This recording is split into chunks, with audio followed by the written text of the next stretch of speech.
गाड़ी साफ हो गई? और ये तू अपनी बेटी को क्यों लाई है? मैडम जी मेरी बेटी ने टॉप किया है, आपके लिए मिठाई भी लेकर आई है। खिलाओ खिलाओ मिठाई खिलाओ। नहीं नहीं हमें नहीं चाहिए दीदी, अब हम गरीब हैं, मिठाई खाएंगे।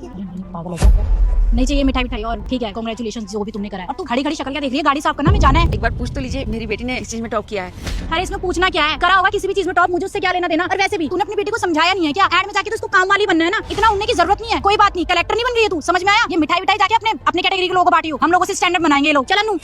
मेम साहब एक बार आप मम्मी की बात तो सुन लीजिए कि मैडम जी बच्ची है, नादान है, अभी इतनी समझदार नहीं है ना, मैं समझा दूंगी इसको। अच्छा होगा तेरे लिए, और तू अपनी बेटी को समझा देगी ना। अपनी औकात भूल गई है कि किससे किस तरीके से बात करनी चाहिए। सुन, जो भी तेरा नाम है, हमसे ना बराबरी करने की कोशिश मत करियो, समझ में आया तुझे? अपनी औकात मत भूल कि तू है क्या, एक काम वाली की बेटी है। और एंड में जाके तुझे काम वाली ही बनना है, कलेक्टर नहीं बनेगी तू। सर पे मत नाच हमारे। और ये जो तूने कपड़े पहने हुए हैं ना, और जो तू पढ़ाई अपनी कर रही है, वो किसके पैसों से कर रही है? पूछ अपनी माँ से। हम सैलरी देते हैं तभी तू ये सब कर रही है। ज्यादा बकवास कर रही है। और तू यहाँ खड़े खड़े हमारी शक्ल क्या देख रही है? गाड़ी साफ कर दे, मैं जाना है शॉपिंग में। और तू जा अपने घर जा। दिमाग खराब कर दिया सुबह सुबह। मैं शाम में आकर क्या बोल रही थी ये दोनों कि मैं कभी कलेक्टर नहीं बन सकती। अगर मैं एक काम वाली की बेटी हूँ तो मैं भी काम वाली बनूंगी। इन दोनों को तो सबक सिखाना पड़ेगा। अब मैं बहुत मेहनत करूंगी और कलेक्टर बन के दिखाऊंगी इन दोनों को। जी मैडम जी बुलाया आपने? हाँ, ये बता कल कहाँ थी तू? और छुट्टी करने से पहले इन्फॉर्म करना होता है कि नहीं करना होता है? हाँ मैडम जी वो बेटी के लिए किताब खरीदने चले गए थे। अरे यार क्या है तेरी बेटी, जब देखो बेटी बेटी बेटी, तेरी बेटी कहीं की तोप है क्या? नहीं मैडम जी हमारी बेटी कोई तोप नहीं है, बस एक बूढ़ी माँ की उम्मीद है। अगर हमारी बेटी पढ़ लिख गई ना, हमारा बुढ़ापा सुधर जाएगा, हमारे खानदान का नाम हो जाएगा। बस वही कोशिश कर रही है मेरी बेटी। अबे ओ, ये क्या बोलती रहती है? वो पढ़ लिख लेगी तो ये कर लेगी, पढ़ लिख लेगी तो वो कर लेगी। एंड में जाके ना उसको तेरे वाला ही काम करना है। तेरे को समझ में नहीं आता है क्या? देख, मेरा दिमाग खराब करने की जरूरत नहीं है।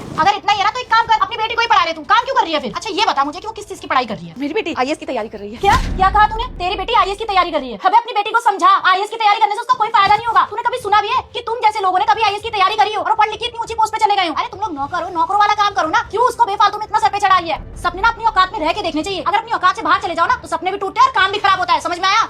नहीं नहीं मैडम जी मेरी बेटी झाड़ू पोछा नहीं करेगी। मेरी बेटी पढ़ने में बहुत होशियार है, वो तो एक दिन आईएएस ही बनेगी, हम आपको बता रहे हैं। अच्छा, तेरी लड़की पढ़ाई में बहुत तेज है। तब एक काम कर, तू अपनी बेटी की पढ़ाई में अच्छा खासा खर्चा कर और उसको खूब बड़ा बना। अब ना तू हमारे यहाँ पे काम नहीं करेगी, निकल जा यहाँ से। नहीं नहीं मैडम जी आप हमको काम से मत निकालिए, यही हमारा एक आसरा है। निकल। मैडम जी देखिए हम आपके हाथ जोड़ते हैं। एक बार में समझ नहीं आया दीदी ने क्या बोला, निकलो यहाँ से। ये फालतू में बड़े सपने देखने लगते हैं। खैर छोड़, तू कुछ दिखा रही थी ना? हाँ ये वाला अच्छा लग रहा है। आप लोग वेट कीजिए, मैडम 5 मिनट में आने ही वाली होंगी। देखिए मैम प्लीज, हम आपके आगे हाथ जोड़ते हैं, आप जैसे तैसे हमारी मीटिंग करा दीजिए, हम लोग बहुत परेशान हैं। मैंने आप लोगों की अपॉइंटमेंट ले रखी है, आज आप लोगों की मीटिंग हो जाएगी, आप लोग बस 5 मिनट वेट कीजिए। हाँ जी बताइए आप लोग अपना काम। आप काफी देर से वेट कर रहे हो मेरा।